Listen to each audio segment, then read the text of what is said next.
سے روایت ہے کہ رسول اللہ صلی اللہ علیہ وسلم نے فرمایا تہجد ضرور پڑھا کرو کیونکہ وہ تم سے پہلے صالحین کی روش ہے.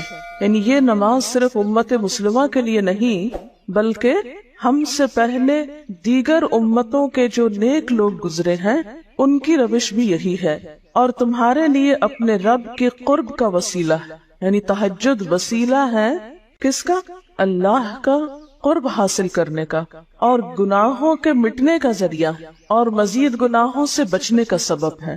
یعنی پچھلے گناہوں کے صاف ہونے کا ذریعہ. نمبر 3، مزید گناہوں سے بچنے کی طاقت انسان کو نصیب ہوتی ہے اس کے ذریعے، یعنی گناہوں سے روک بنتا ہے. یہ روایت جو ہے ابن خزیمہ کی ہے. حضرت ابو ہریرہ رضی اللہ تعالی عنہ روایت کرتے ہیں کہ رسول اللہ صلی اللہ علیہ وسلم نے فرمایا اس شخص پر اللہ کی رحمت ہو جو رات کو اٹھا، پھر نماز تہجد پڑھی، پھر اپنی بیوی کو جگایا، پھر اس نے نماز پڑھی، پھر اگر عورت غلبہ نیند کے باعث نہ جاگی تو اس کے منہ پہ پانی کے چھینٹے مارے. اور اس عورت پر بھی اللہ کی رحمت ہو جو رات کو اٹھی، نماز پڑھی، اپنے شوہر کو جگایا، پھر اس نے نماز پڑھی، پھر اگر شوہر نہ جاگا تو اس کے منہ پر پانی کے چھینٹے مارے. برابر کی بات ہے، دونوں کے لیے اجر بھی برابر کا ہے اور دونوں کو حق بھی برابر کا ہے جگانے کا، اور دونوں کو پانی کا چھینٹا مارنے کا بھی حق ہے. اور اس میں کسی کی بھی بے عزتی کی بات نہیں. یعنی عورت اگر ایسا کرے اپنے شوہر کے ساتھ تو وہ اس کی طرف سے کوئی روڈنس نہیں ہوگی، کیونکہ عام طور پر جب کسی کو نیند کی حالت میں جگایا جاتا ہے اور خصوصاً اگر اس پہ پانی پھینک دیا جائے تو وہ کیا سمجھتا ہے کہ اس کی بہت بے عزتی ہو گئی یا اس کے ساتھ بہت برا کیا گیا، اور عموماً لوگ اس وقت بہت غصے کا مظاہرہ پھر کرتے ہیں کہ کیوں جگایا جا رہا ہے. حضرت ابو ہریرہ رضی اللہ تعالی عنہ کہتے ہیں کہ رسول اللہ صلی اللہ علیہ وسلم فرماتے تھے فرض نماز کے بعد سب نمازوں سے افضل تہجد کی نماز ہے. یعنی فرائض بہرحال افضل ہے اور نوافل میں سب سے افضل تہجد کی نماز. رسول اللہ صلی اللہ علیہ وسلم نے فرمایا جب انسان سوتا ہے تو شیطان اس کے سر کی گدی پر 3 گریں لگاتا ہے اور کہتا ہے کہ رات بڑی لمبی ہے. اس کو تھپکی دیتا اور کہتا ہے لمبی رات ہے، ابھی سوئے رہو، ابھی ٹائم ہے، تیر کے اٹھنا. یعنی اس کو سلائے رکھتا ہے. اگر وہ بیدار ہو کر اللہ کا ذکر کرے، یعنی آنکھ کھلے اور اللہ کا ذکر کو شروع کر دے تو ایک گرہ کھل جاتی، شیطان کے پھندے سے انسان آزاد ہونے لگتا ہے. اگر وضو کرے تو دوسری گرہ کھل جاتی، اگر نماز پڑھے تو تیسری گرہ کھل جاتی، اور وہ شادمان اور پاک نفس ہو کر صبح کرتا ہے. یعنی جو شخص صبح نماز کے وقت پر، تہجد کے وقت یا پھر کم از کم فجر کے وقت اٹھ جاتا ہے، اللہ کا ذکر کرتے ہوئے وضو کرے اور پھر نماز پڑھ لے، سورج نکلنے سے پہلے یہ کام کر لے تو وہ ایک مطمئن شخص کی طرح اٹھتا ہے، ورنہ اس کی صبح خبیث اور سست نفس کے ساتھ ہوتی. عام طور پر ہم اطمینان کی تلاش میں رہتے ہیں، سکون کی تلاش میں رہتے ہیں اور یہ سوچتے ہیں کہ ہمیں ڈپریشن ہے یا ہمارے اندر ایک غم ہے، تو ہم اس کے اسباب نہیں جانتے کہ سبب کیا. ان کے اسباب میں سے ایک بڑا سبب شیطان کی گرفت میں ہونا. اور شیطان اپنی گرفت ویسے تو دن کے وقت بھی انسان پر رکھتا ہے، لیکن خصوصاً رات کے وقت جب انسان سو جاتا ہے تو وہ نہیں چاہتا کہ سوتا ہوا اٹھے انسان. اور اگر انسان ہمت کر کے اٹھ جاتا ہے، ذکر کرتا ہے، وضو کرتا ہے اور نماز پڑھ لیتا ہے تو یہیں سے اطمینان قلب کا آغاز ہو جاتا ہے، اس کی تسلی ہو جاتی. رسول اللہ صلی اللہ علیہ وسلم نے فرمایا اللہ تعالیٰ ہر رات آسمان دنیا پر نزول فرماتے ہیں، یعنی زمین سے سب سے قریبی آسمان پر. جب 1/3 رات باقی رہ جاتی ہے تو فرماتے ہیں ہے کوئی جو مجھے پکارے. اس وقت اللہ تعالیٰ بندوں کو پکارتے ہیں، ہے کوئی جو مجھے پکارے میں اس کی دعا قبول کروں، ہے کوئی جو مجھ سے مانگے میں اس کو دوں، ہے کوئی جو مجھ سے بخشش طلب کرے تو میں اس کو بخش دوں. گویا یہ وقت دعا کی قبولیت کا وقت ہے. انسان جو مانگے اس کو ملتا ہے، اور خصوصی طور پر بخشش کے طلب کرنے کا وقت، جیسے قرآن پاک میں آتا ہے وَبِالْأَسْحَارِ هُمْ يَسْتَغْفِرُونَ وَبِالْأَسْحَارِ هُمْ يَسْتَغْفِرُونَ، اور سحری کے وقت وہ استغفار کرتے ہیں. اب ہو سکتا ہے کہ آپ کہیں کہ نہیں ہم نے تو زندگی میں کوئی خاص گناہ کیے ہی نہیں، اس لیے ہمیں تو بخشش کی ضرورت ہی نہیں. بخشش مانگے گناہگار لوگ، ہم تو نیک لوگ ہیں، نیک کام کرتے ہیں، دن رات قرآن پڑھتے پڑھاتے ہیں، اس لیے ہماری تو ضرورت نہیں. نبی صلی اللہ علیہ وسلم جن کے اگلے پچھلے سب قصور معاف کر دیے گئے تھے، وہ اتنا لمبا قیام کرتے تھے کہ ان کے قدم مبارک سوج جاتے تھے۔ حضرت مغیرہ فرماتے ہیں رسول اللہ صلی اللہ علیہ وسلم نے اتنا لمبا قیام کیا رات کو کہ آپ کے پاؤں سوج گئے۔ آپ سے سوال کیا گیا کہ آپ اتنی مشقت کیوں کرتے ہیں، اپنے آپ کو اتنا کیوں تھکاتے ہیں، حالانکہ آپ کے تو سارے گناہ معاف کر دیے گئے۔ آپ نے فرمایا کیا میں اللہ کا شکر گزار بندہ نہ بنوں؟ یعنی صرف گناہوں کی بخشش ہی نہیں بلکہ نعمتوں پر شکر بھی واجب۔ جہاں ایک طرف گناہوں کی بخشش انسان کے لیے اللہ کے قرب کے راستے ہموار کرتی ہے، وہاں اللہ تعالیٰ کا شکر ادا کرنا بندے کو اللہ کا قرب عطا کرتا ہے۔ اچھا، اب پہلی سنت میں آپ کو بتاؤں گی کہ اگر آپ تہجد کے وقت اٹھے ہیں تو سب سے پہلے آپ کیا پڑھیں گے۔ حضرت عائشہ رضی اللہ تعالیٰ عنہا فرماتی ہیں کہ رسول اللہ صلی اللہ علیہ وسلم جب رات کو تہجد کے لیے اٹھتے تو یہ پڑھتے 10 بار اللہ اکبر، 10 بار الحمدللہ، 10 بار سبحان اللہ و بحمدہ، 10 بار سبحان الملک القدوس، 10 بار استغفر اللہ، 10 بار لا الہ الا اللہ، اور پھر 10 بار اللہم اعوذ بک من ضیق الدنیا و ضیق یوم القیامہ، میں تیری پناہ میں آتا ہوں دنیا کی تنگی سے اور قیامت کے دن کی تنگی سے۔ اللہم اعوذ بک من ضیق ضاد یہ قاف من ضیق الدنیا و ضیق یوم القیامہ، یہ بھی 10 بار۔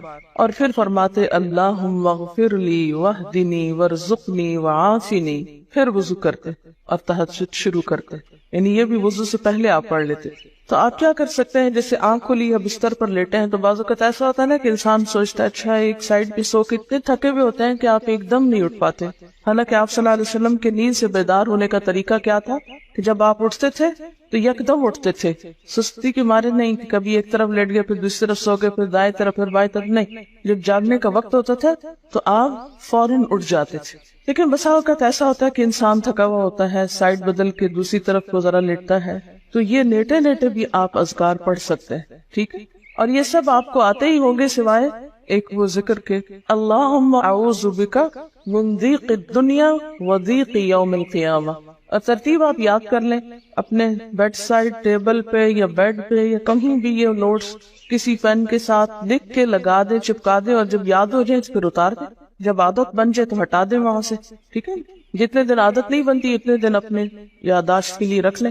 اسی طرح نیند سے اٹھ کر لا الہ الا اللہ وحدہ لا شریک لہ لہ الملک ولہ الحمد وہو علی کل شیء قدیر الحمد للہ وسبحان اللہ واللہ اکبر ولا حول ولا قوۃ الا باللہ، یہ بھی پڑھ سکتے ہیں۔ اچھا، ضروری نہیں کہ سب کچھ ایک ہی دن میں پڑھ لیں، یہ بھی آپ کر سکتے ہیں کہ ایک دن میں ایک چیز پڑھ لیں، دوسرے دن دوسری پڑھ لیں، تیسرے دن تیسری پڑھ لیں، ٹھیک ہے؟ اور اگر ساری ایک دن بھی پڑھنا چاہیں، دیکھیں وقت کی بات ہے نا، ہو سکتا ہے اس وقت عمر کے اس حصے میں آپ پہ بہت ذمہ داریاں ہوں، آپ یہ سب کچھ نہ پڑھ سکتے ہوں، لیکن زندگی کا ایک ایسا وقت بھی آتا ہے جب انسان بوڑھا ہو جاتا ہے، جب اس کے اوپر باقی ذمہ داریاں کم ہو جاتی ہیں، پھر نیند بھی کم ہو جاتی ہے، پھر زیادہ عبادت کا موقع ملتا ہے، تو ایسے میں جب انسان کے پاس عبادت کے لیے وقت اور موقع زیادہ ہو تو پھر یہ ساری چیزیں بھی پڑھ لیں، ٹھیک ہے نا؟ پھر اسی طرح یعنی یہ جو روایت ہے کہ جس میں آپ صلی اللہ علیہ وسلم نے فرمایا جو شخص نیند سے جاگے، اور یہ تہجد کے وقت ہی نہیں، اگر فجر کے لیے بھی آپ اٹھ رہے ہیں تو یہ دعا پڑھ سکتے ہیں، لا الہ الا اللہ وحدہ لا شریک لہ، اور پھر الحمدللہ وسبحان اللہ واللہ اکبر ولا حول ولا قوۃ الا باللہ، پھر کہے اللہم اغفر لی، پھر کیا پڑھے اللہم اغفر لی، یا کوئی اور دعا کرے تو قبول ہوگی، اور اگر وضو کر کے نماز پڑھے تو وہ بھی قبول کی جائے گی۔ صبح اٹھتے ہی اللہ کی تعریف، اور آپ کو معلوم ہے کہ یہ جو چوتھا کلمہ ہے نا لا الہ الا اللہ وحدہ،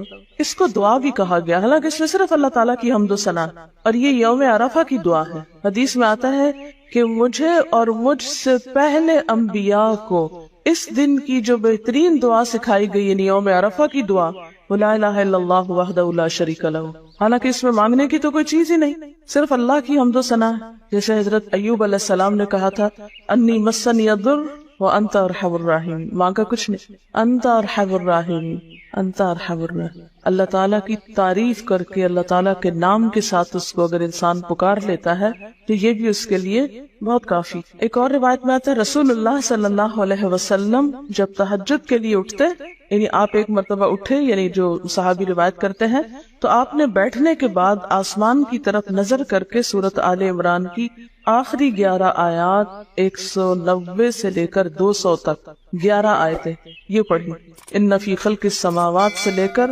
بالکل آخر تک. یعنی ضروری نہیں کہ کھڑے ہو کر آپ آسمان کی طرف دیکھیں، آپ اٹھے ہیں، چارپائی پہ بیٹھے ہوئے ہیں، ابھی وضو کے لیے نہیں گئے، بیٹھ کے آسمان کی طرف دیکھ کے پڑھ کے پھر اٹھ سکتے.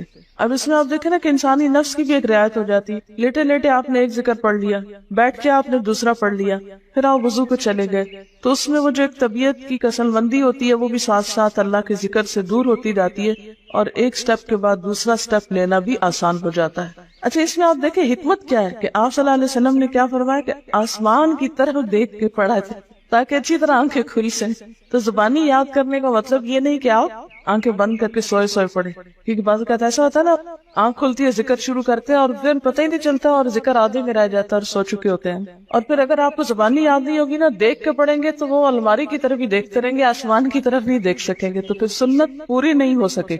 اور اسی طرح حضرت ابن عباس روایت کرتے ہیں کہ جب رسول اللہ صلی اللہ علیہ وسلم رات کو تہجد کے لیے کھڑے ہوتے تو اللہ پر تکبیر تحریمہ کے بعد یہ دعا پڑھتے، اللہم لک الحمد انت قیم السماوات والارض ومن فیہن ولک الحمد لک ملک السماوات والارض ومن فیہن ولک الحمد انت نور السماوات والارض ولک الحمد انت ملک السماوات والارض ولک الحمد انت الحق ووعدك الحق ولقاؤك حق وقولك حق والجنة حق والنار حق والنبيون حق ومحمد صلى الله عليه وسلم حق والساعة حق اللهم لك أسلمت وبك آمنت وعليك توكلت وإليك أنبت وبك خاصمت وإليك حاكمت فاغفر لي ما قدمت وما أخرت وما أسررت وما أعلنت أنت المقدم وأنت المؤخر لا إله إلا أنت. الہی تیرے ہی لیے ہے ساری تعریف، زمین و آسمان اور جو کچھ ان میں ہے سب کو تو ہی قائم رکھنے والا ہے. تیرے ہی لیے ہے ساری تعریف، زمین و آسمان اور جو کچھ ان میں ہے اس سب کی بادشاہی تیرے ہی لیے ہے. تیرے ہی لیے ہے ساری تعریف، تو ہی روشن کرنے والا ہے زمین و آسمان کو، تیرے ہی لیے ہے ساری تعریف. تو ہی بادشاہ ہے زمین و آسمان کا، تیرے ہی لیے ہے ساری تعریف. تو حق ہے، تیرا وعدہ حق ہے، تیری ملاقات حق ہے، تیرا کلام حق ہے، جنت حق ہے، جہنم حق ہے، تمام انبیاء حق ہیں اور محمد صلی اللہ علیہ وسلم حق ہیں، قیامت حق ہے. الہی میں تیرے سامنے جھک گیا، میں صرف تیرے ساتھ ایمان لایا، میں نے صرف تجھی پر بھروسہ کیا، میں نے صرف تیری طرف رجوع کیا، صرف تیری ہی مدد سے دشمنوں سے جھگڑتا ہوں، میں نے صرف تجھے ہی اپنا حاکم مانا. سو تو میرے اگلے پچھلے اور ظاہر و پوشیدہ اور جنہیں تو مجھ سے زیادہ جانتا ہے سارے کے سارے گناہ معاف کر دے. تو ہی آگے کرنے والا ہے، تو ہی پیچھے ڈالنے والا ہے، تیرے سوا کوئی سچا معبود نہیں ہے. یہ جو دعا استفتاح ہے تہجد کے وقت کی، یہ باہر نہیں نماز کے اندر پڑھنے کی دعا ہے. ہم دعا مانگتے اللہم اجعلنی لک ذکارا لک شکارا. ان دعاؤں کے پڑھے بغیر ذکار کیسے بن سکتے ہیں؟ ذکار کا صیغہ تو فعال کے اوپر ہے، بہت زیادہ ذکر کرنے والا. والذاکرین اللہ کثیرا والذاکرات. تو ذاکرات کیسے بن سکتے ہیں جب تک کہ یہ دعائیں زبانی نہ آتی ہو اور اپنے وقت پر نہ پڑھی جاتی. ویسے بھی ذکر بہت اچھی چیز ہے، لیکن جو مسنون ذکر ہے اور جو نبی صلی اللہ علیہ وسلم کے طریقے کے مطابق ہے، جو اطمینان قلب اور خوشی اس وقت اس کام کو اس طریقے پہ کر کے نصیب ہوتی ہے، وہ اس کے علاوہ نہیں ہوتی. اگرچہ اس سے خوشی ہوتی ہے لیکن اس طرح کی نہیں نصیب ہوتی، اس طرح کا اطمینان نہیں ہوتا. آپ تجربہ کر کے دیکھیں، سنت کے مطابق زندگی گزارنا اور اپنی مرضی کے مطابق زندگی گزارنا، یہ دو مختلف لائف سٹائلز ہیں، دو مختلف طریقہ ہے زندگی ہے. دونوں کا امپیکٹ فرق ہوتا ہے، اثرات فرق ہوتے ہیں. اور یہ نہیں کہ یہ کوئی بہت مشکل عمل ہے، بہت مشکل کوئی نہیں ہے، ہم کر سکتے ہیں، لیکن بات یہ ہے کہ ہم کرنے کی کوشش کریں، ارادہ تو کریں. پہلے تو آپ اپنے آپ سے یہ پوچھیں ارادہ بھی کیا کہ نہیں، کیونکہ اگر ارادہ ہو گیا نا تو کام بھی ہو جائے گا. مشکل یہ ہے کہ ہم جب کوئی ایسا کام سنتے تو پھر سوچتے نہیں ہمارا تو حالات اتنے کٹھن ہیں کہ یہ عمل ہمارے لیے نہیں، ویسے بھی نفل ہے، کوئی بات نہیں، نہ بھی ہو سکا تو کیا ہے، یہی کہہ کے ہم چھوڑ دیتے ہیں چیزوں کو کہ نہیں.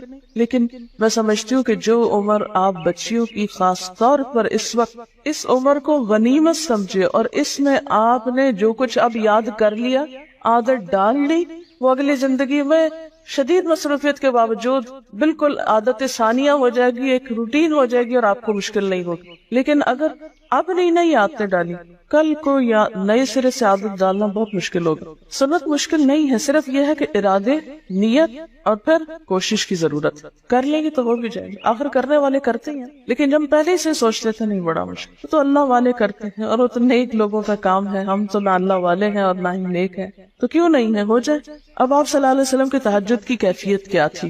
حضرت ابو ذر کہتے ہیں کہ رسول اللہ صلی اللہ علیہ وسلم نے تہجد میں اتنا قیام کیا کہ اس ایک آیت کو پڑھتے پڑھتے صبح کر دی. ایک آیت پڑھتے پڑھتے صبح کر دی. کون سی آیت تھی وہ؟ ان تعذبہم فانہم عبادک وان تغفر لہم فانک انت العزیز الحکیم. ایک آیت کو اتنی دفعہ پڑھا اور پڑھتے رہے اور پڑھتے رہے اور پڑھتے رہے، اسی میں صبح ہو گئی.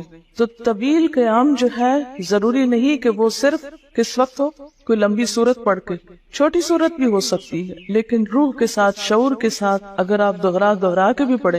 مثال کے طور پہ آپ نے کوئی سورت یاد کر لی ہے اور آپ پڑھنے کھڑے ہوئے ہیں اور آپ کو صحیح طرح آتی نہیں ہے، یا آتی ہے تو اتنی تیز نہیں آتی، بہت رٹی ہوئی نہیں ہے، تو کوئی بات نہیں، ایک آیت کو 2 دفعہ 3 دفعہ بھی آپ اس کو پڑھ سکتے ہیں، اور اس طرح بھی پڑھ کے لمبا کر سکتے. یعنی طویل قیام صرف زیادہ قرات سے ہی نہیں، مختلف طریقوں سے ہو سکتا ہے. یہ آیت ہے سورۃ المائدہ کی 118 نمبر آیت. اگر تو انہیں عذاب دے تو وہ تیرے بندے ہیں، اور اگر تو انہیں معاف کر دے تو یقیناً تو غالب اور حکمت والا ہے. حضرت حذیفہ رضی اللہ تعالی عنہ نے نبی صلی اللہ علیہ وسلم کو تہجد پڑھتے دیکھا.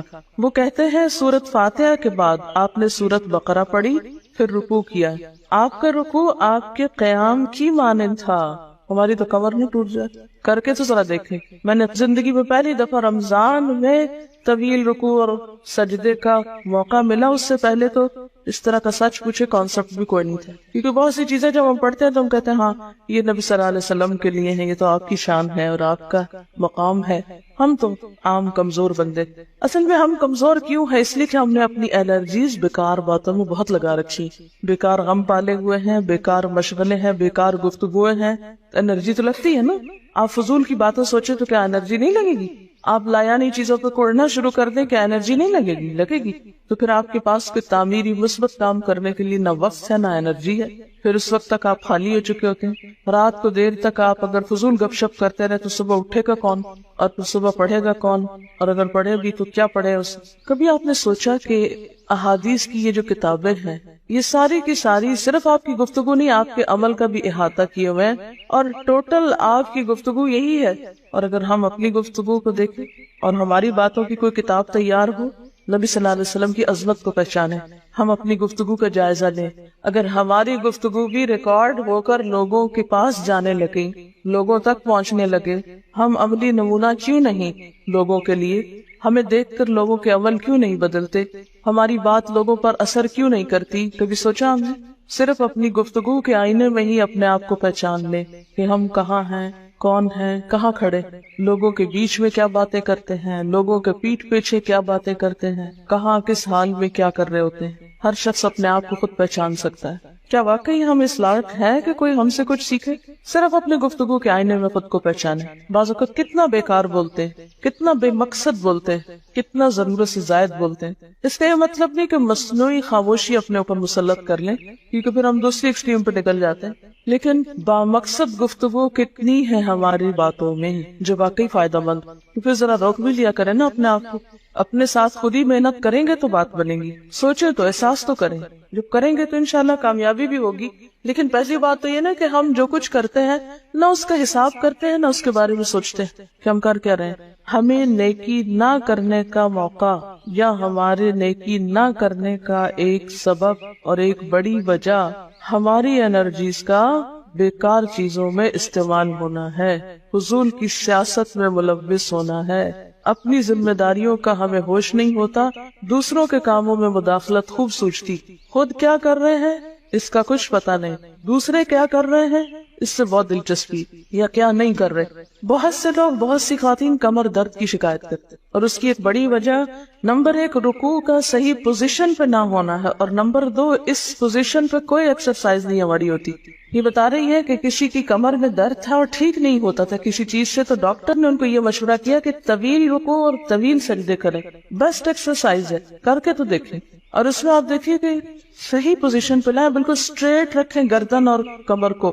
پیٹھ اور گردن ایک لائن میں آنی چاہیے. بہت سے لوگ یوں ٹیڑھی کرتے ہیں، یوں کر کے بس کرتے ہیں. یہ غلط پوزیشن ہے، اس سے تو اور بیمار ہو سکتے ہیں. کئی لوگ سر پھینک دیتے ہیں نیچے کو، یہ بھی غلط پوزیشن ہے، اس سے بھی کام خراب ہوتا ہے. اگر آپ صحیح پوزیشن پہ رکوع لمبا کریں تو یقینی طور پہ کمر درد کا علاج ہے. پٹھے مضبوط ہوتے ہیں نا کمر کے، آپ اس کو روک کے رکھے ہوتے ہیں ایک سیدھی لائن میں. 2 فیٹ کے درمیان کا فاصلہ بھی بہت معتدل رکھیں، نہ تو بہت قریب رکھیں نہ بہت کھلا رکھیں، بالکل معتدل، جس میں آپ آرام سے سکون سے کھڑے ہو سکیں اور آپ کا بیلنس قائم رہے. بیلنس کو قائم کرنا بے حد ضروری. ٹھیک ہے. حضرت حذیفہ نے نبی صلی اللہ علیہ وسلم کو تہجد پڑھتے دیکھا. وہ کہتے ہیں کہ سورۃ فاتحہ کے بعد آپ نے سورۃ بقرہ پڑھی، پھر رکوع کیا. آپ کا رکوع آپ کے قیام کی مانند تھا، یعنی جتنا لمبا قیام تھا اسی طرح رکوع تھا. پھر آپ نے رکوع سے سر اٹھایا اور کھڑے ہو گئے، اور آپ کا قوما یعنی رکوع کے بعد اٹھنے کا وقت بھی کافی طویل تھا. ہم تو بعض اوقات اٹھ کے کھڑے نہیں ہوتے کہ نیچے چلے جاتے ہیں، تو وہ بھی طویل تھا. صرف 2 رکعتیں بھی آپ ایسی پڑھ لینا کافی. اگر عام دنوں میں نہ پڑھی جائے تو ویکینڈ پہ پڑھ لیں. ہمارے تو ویکینڈ پہ لمبا سونے کا پروگرام ہوتا ہے نا، تو چلے دوبارہ سو جائے، لیکن ہفتے میں 1 دفعہ کر لیں. اگر روز نہیں بھی کر سکتے 2 دفعہ کر لیں، ٹوائس اے ویک کر لیں. پھر آپ کا سجدہ آپ کے قومے کی مانند تھا، یعنی جتنا آپ کھڑے ہوئے تھے اتنا آپ پھر سجدہ کیا. آپ دونوں سجدوں کے درمیان اپنے سجدے کی مانند بیٹھے تھے، یعنی 2 سجدوں کے بیچ میں بھی آپ اتنی دیر بیٹھے جتنی دیر آپ نے سجدہ کیا تھا. بس آپ نے 4 رکعتوں میں سورۃ بقرہ، آل عمران، نساء اور المائدہ پڑھی. ہمیں اگر خود نہیں بھی آتی اور کوئی پڑھانے والا اتنی لمبی 1 دفعہ بھی تراویح کوئی پڑھا دے یا کوئی نفل پڑھا دے تو ہم دوسری دفعہ اس کے پاس نہ پڑھیں. تقریباً 7.25 بارے بنتے ہیں، جس کو ایک منزل کہا جاتا ہے. ایک دن کے تہجد میں آپ نے اتنا پڑھا. اور یہ تو قرآن کی قرات تھی، لیکن بیچ کے وقفوں میں تسبیحات اور اللہ کی تعریف اور حمد و ثنا اور ذکر یہ آپ پر بس تھا. یہ وہی کر سکتا ہے جس کو واقعی اللہ سے حقیقی محبت ہو، صرف دعوے کی حد تک نہیں. میں کہتی چلے روزانہ نہ صحیح، ہفتے میں 1 بار، ہفتے میں نہیں، مہینے میں 1 بار، مہینے میں نہیں تو سال میں، رمضان میں، کسی موقع پر کچھ تو اللہ سے تعلق آئے، کچھ تو قرب پائے. ہر شخص کے بس میں نہیں کہ ہر روز ایسی عبادت کرے، کیونکہ اللہ کے رسول صلی اللہ علیہ وسلم کا بہرحال مقام کچھ اور تھا. لیکن کچھ شوق، کچھ حسرت، کچھ تو دل میں ہونا ہی چاہیے، کوئی نیت، کوئی ارادہ، کوئی عزم، اور پھر اس کے لیے کوشش. تو وقت بچے گا کچھ آپ کے پاس فالتو باتوں کے، فضول چیزوں کے لیے، کچھ سوچنے کے، ٹینشن کے لیے بچے گا کچھ؟ سب کچھ بھاگ جائے گا، کچھ بھی نہیں بچے گا. کیونکہ ان عبادی لیس لک علیہم سلطان، میرے بندے ان پہ اے شیطان تیرا کوئی زور نہیں چلتا. بس چلتا ہی نہیں ان پہ تیرا، سارا زور ہی ان پہ چلتا ہے جو فالتو ہوتے ہیں. فالتو ذہن جو ہوتا ہے وہ شیطان کا گھر ہوتا ہے. حضرت حذیفہ بیان کرتے ہیں کہ میں ایک رات آپ صلی اللہ علیہ وسلم کے ساتھ نفلی نماز میں شریک ہو گیا. آپ نے سورۃ بقرہ شروع کر دی. میں نے سوچا کہ آپ 100 آیات پڑھ کر رکوع میں چلے جائیں گے، مگر آپ پڑھتے گئے. میں نے خیال کیا کہ سورۃ بقرہ کو 2 رکعتوں میں پڑھیں گے، لیکن آپ پڑھتے رہے. آپ نے سورۃ بقرہ ختم کر کے سورۃ نساء شروع کر دی، پھر ختم کر کے آل عمران پڑھنے شروع کر دی، اس کو بھی ختم کر دیے. آپ نہایت آہستگی سے پڑھتے جاتے تھے. جب ایسی آیت تلاوت کرتے جس میں سبحان اللہ کہنے کا حکم ہوتا ہے، جیسے سبح بحمد ربی جیسے مثال کے طور پر، تو سبحان اللہ کہتے. اگر کچھ مانگنے کا ذکر ہوتا تو سوال کرتے، اگر پناہ مانگنے کا ذکر ہوتا تو اعوذ باللہ پڑھتے.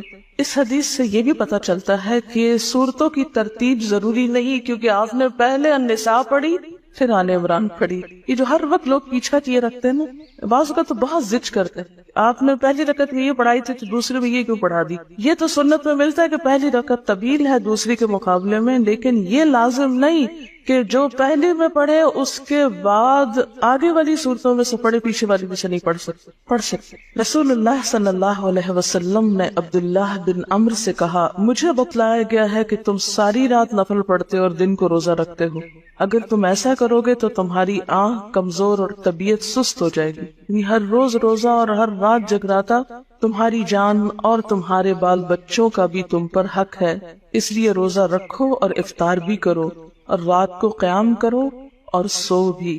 یعنی ساری رات تہجد پڑھنا یا نفل پڑھنا پسندیدہ نہیں ہے، رات کو سونا بھی پسندیدہ ہے۔ ہمارے ہاں 27ویں رات کو پوری رات جاگنا لازم سمجھا جاتا ہے، تو نبی صلی اللہ علیہ وسلم سے کوئی رات بھی پوری کی پوری جاگنا ثابت نہیں، کیونکہ اگر انسان صرف جاگتا ہی جاگتا چلے تھے تو آسان ہوتا ہے، ایک دفعہ سو کے پھر اٹھنا جو ہے نا وہ اصل میں نفس کا امتحان ہوتا ہے، وہ مشکل ہوتا ہے۔ اسی طرح نبی صلی اللہ علیہ وسلم 3 دن سے کم میں قرآن مجید ختم کرنا پسند نہیں فرماتے تھے۔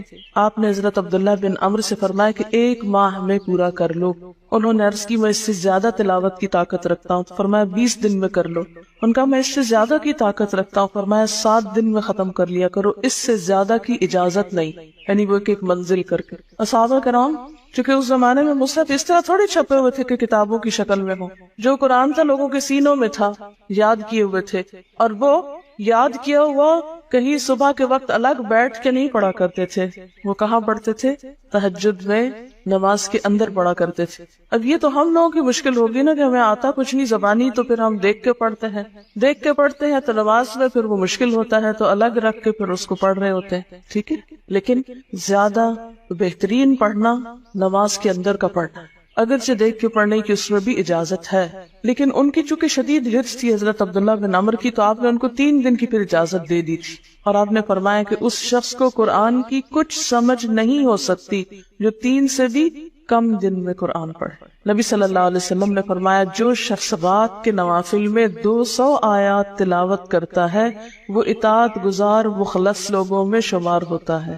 انہو من عبادنا المخلصین، آتا نا قرآن پاک میں انبیاء کی صفت میں سے۔ تو جو شخص رات کو نماز میں یعنی نفل میں 200 آیات تک تلاوت کرتا ہے وہ اطاعت گزار مخلص بندوں میں شمار ہوتا ہے۔ اور سنن دارمی میں واضح طور پر آتا ہے کہ